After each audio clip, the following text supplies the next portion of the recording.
नमस्कार मित्रांनो, मी तुमच्या सर्वांचा लाडका युवा वक्ता. मित्रांनो, आम्ही सध्या अकलूजमध्ये आलो होतो आणि अकलूजमध्ये आल्यानंतर या ठिकाणी शिवसृष्टी किल्ला बघण्यासाठी आलेलो आहे. आणि किल्ला अतिशय सुंदर आहे, जुन्या पद्धतीचा आहे महाराजांच्या काळामधला. आणि किल्ला तुम्हाला आमच्या ब्लॉगच्या माध्यमातून आज सगळा किल्ला दाखवणार आहे.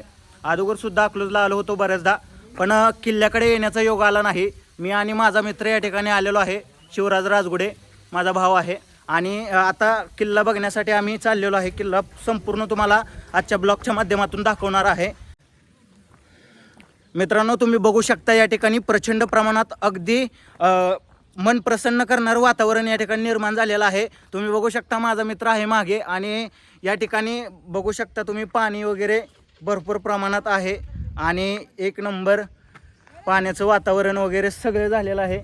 तर तुम्हाला संपूर्ण वातावरण दाखवतो, तर बघत राहा, ब्लॉग कंटिन्यू करत राहा. आणि किल्ला तुम्ही माझ्या पाठीमागे बघू शकता. किल्ल्याची इमारत तुम्हाला दिसत आहे, जुन्या पद्धतीची किल्ल्याची इमारत आहे. तर मित्रांनो, आता किल्ल्यामधून आत प्रवेश करत आहे. आणि किल्ल्यामध्ये आत प्रवेश करताना किल्ल्याच्या बाहेरच इतकं वातावरण मस्त झालेलं आहे. वातावरण तुम्हाला मी दाखवणार आहे. तर तुम्ही या ठिकाणी बघू शकता किल्ला माझ्या मागे कसा दिसत आहे किंवा काय त्याची रचना आहे. तर किल्ल्यामध्ये आत प्रवेश करताना तुम्हाला सगळं दाखवणार आहोत, तर बघत राहा. मित्रांनो, या ठिकाणी शिवसृष्टीवर आल्यानंतर सगळ्यात पहिल्यांदा आम्हाला या ठिकाणी काका दिसले होते. काकाच्या माध्यमातून सगळे मित्र किंवा सगळे पर्यटक आत जातात. त्यांचे परवानगी घेतल्याशिवाय आत एंट्री कोणालासुद्धा नाही. काकांचं सुद्धा मनापासून आभार मानतो. आणि आता तुम्हाला सगळा किल्ला दाखवतो, कशा प्रकारे आहे किंवा काय आहे, कशी रचना केलेली आहे किल्ल्याची. तुम्ही या ठिकाणी बघू शकता प्रचंड प्रमाणात अतिशय सुंदर या किल्ल्याची रचना केलेली आहे, जुन्या पद्धतीनं आहे महाराजांच्या काळामध्ये. मित्रांनो, या ठिकाणी तुम्ही बघू शकता ज्यावेळेस महाराजांचा जन्म झाला त्यावेळीपासून राज्याभिषेकपर्यंत महाराजांनी जेवढा संघर्ष केला, जेवढा पराक्रम केला, तो पराक्रम या सगळ्या दगडी शिल्पामध्ये बांधण्याचा प्रयत्न इथल्या लोकांनी केलेला आहे. तुम्ही बघू शकता अतिशय सुंदर पद्धतीने या ठिकाणी रचना केलेली आहे, शिल्प कोरलेले आहेत. महाराजांनी जो पराक्रम केला, जे कार्य केलं, ते कार्य यांच्या माध्यमातून यांनी या ठिकाणी जपून ठेवण्याचा प्रयत्न केलेला आहे.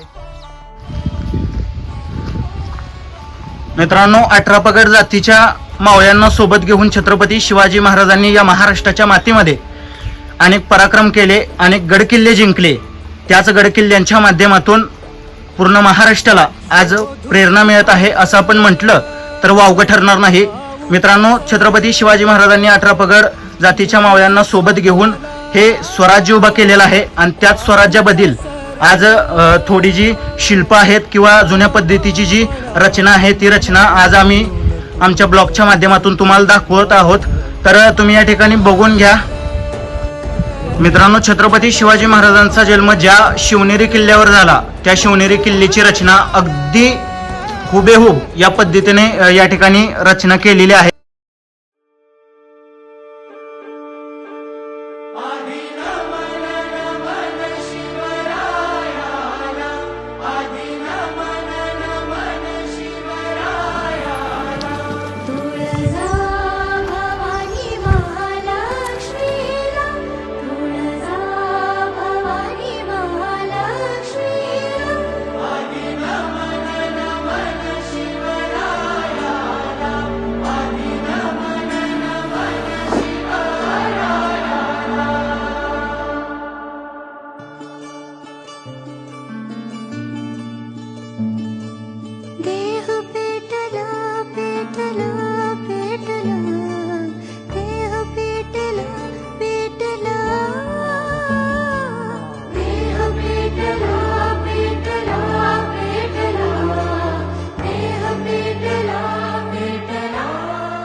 नमस्कार मित्रांनो, जय महाराष्ट्र, जय शिवराय.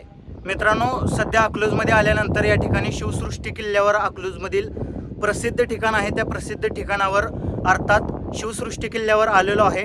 आणि या किल्ल्यावर आल्यानंतर खरंच खूप सुंदर आणि मनाला प्रसन्नता आली. कारण छत्रपती शिवाजी महाराजांच्या काळामध्ये ज्या पद्धतीने युद्ध खेळली जात होती, ज्या पद्धतीने लढाई जिंकल्या जात होत्या, ज्या पद्धतीने किल्ले जिंकले जात होते, अगदी हुबेहूब त्या काळामधील जी सगळी प्रतिभा होती, जी रचना होती, ती रचना या ठिकाणी या शिवसृष्टी किल्ल्यावर करण्यात आलेली आहे. तर मित्रांनो, तुम्ही या ठिकाणी बघू शकता अतिशय सुंदर पद्धतीने या ठिकाणी त्याची रचना केलेली आहे। माझ्या मागे छत्रपती शिवाजी महाराजांचा अर्थात महाराष्ट्राच्या आराध्य दैवत छत्रपती शिवाजी महाराजांचा या ठिकाणी पुतळा आहे। अतिशय मोठ्या प्रमाणात पुतळा या ठिकाणी उभा केलेला आहे महाराजांचा। तर खरंच ही खूप स्वाभिमानाची अभिमानाची गोष्ट आहे की महाराष्ट्राचे आराध्य दैवत छत्रपती शिवाजी महाराज महाराष्ट्राच्याच नव्हे तर पूर्ण जगभरात प्रत्येक मराठी माणसाच्या मनामध्ये आणि प्रत्येक स्वाभिमानी आणि प्रत्येक गोरगरीब घराच्या कानाकोपऱ्यामध्ये गेलेले आहेत किंवा प्रत्येकाच्या घरामध्ये जाऊन पोचलेले आहेत, प्रत्येकाच्या घराच्या देवाऱ्यात जाऊन पोचलेले आहेत। खरं तर ज्या माणसामुळे आज तुमच्या आमच्या घरातला मंदिरातला देव सुरक्षित आहे, गोठ्यातली गाय सुरक्षित आहे आणि घरातली आई सुरक्षित आहे, त्या महाराजांमुळे आज आम्ही स्वाभिमानाने ताटमानाने या ठिकाणी बोलू शकतोय। आज मी या ठिकाणी बोलतोय, तुम्ही तुमच्या ठिकाणी बसलेला आहात, ते स्वातंत्र्य छत्रपती शिवाजी महाराजांनी खऱ्या अर्थानं तुम्हाला दिलेलं आहे। खरं तर आपल्या भारत देशाला स्वतंत्र होऊन म्हणजेच 15 ऑगस्ट 2024 म्हणजेच आपल्या भारत देशाला स्वतंत्र होऊन खऱ्या अर्थानं 78 वर्ष पूर्ण झाली। परंतु 78 वर्ष पूर्ण होत असताना भारताचा जो मागचा इतिहास होता तो इतिहास जर उलगडून पाहिला तर खरं तर छत्रपती शिवाजी महाराजांसारखं कार्य या महाराष्ट्राच्या मातीत कुणीच किंवा कुठल्याच राजानं केलं नसेल असं तर मला वाटतंय। कारण छत्रपती शिवाजी महाराजांनी जेवढा संघर्ष केला तेवढा संघर्ष या महाराष्ट्राच्या मातीत कोणत्याच राजाने केला नाही। आणि 2 नंबरला म्हणजे छत्रपती शिवाजी महाराजांचे पुत्र अर्थात छत्रपती संभाजी महाराजांनी धर्मासाठी आणि आपल्या माणसांसाठी बलिदान दिलं, स्वतःच्या जीवाचं रान केलं आणि स्वराज्य उभा केलं।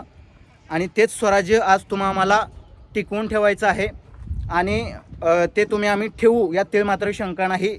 एवढीच अपेक्षा आजच्या या शिवसृष्टी किल्ल्यावर व्यक्त करतो आणि आजचा हा ब्लॉग इथंच संपलेला आहे एवढंच सांगतो। आणि तुम्ही आमचे ब्लॉग कंटिन्यू बघत राहा, लाईक करा, शेअर करा, कमेंट करा आणि आमच्या चॅनलला सबस्क्राईब करा, जेणेकरून असेच नवनवीन व्हिडिओ आम्ही तुमच्यासाठी घेऊन येत जाऊ। छत्रपती शिवाजी महाराजांच्या किल्ल्यांच्या विषयी असो किंवा जुन्या मंदिराबद्दल असे किंवा कोणतेही पर्यटन स्थळ असो किंवा कोणतेही मंदिर असतील जुन्या प्राचीन, ते मंदिरं किंवा जे काही असेल ते तुम्हाला आम्ही दाखवण्याचा प्रयत्न करणार आहे आमच्या ब्लॉगच्या माध्यमातून। आणि तुम्हाला नवनवीन माहिती, नवनवीन वस्तू किंवा नवनवीन गोष्टी दाखवण्याचा प्रयत्न करणार आहे। तर त्यासाठी ब्लॉग कंटिन्यू बघा आणि बघत राहा आणि प्रेम करत राहा आमच्या चॅनेलवर, एवढंच सांगतो। आणि इथंच आजचा हा ब्लॉग थांबवतो। जय हिंद, जय महाराष्ट्र, जय शिवराय, रामकृष्ण हरी।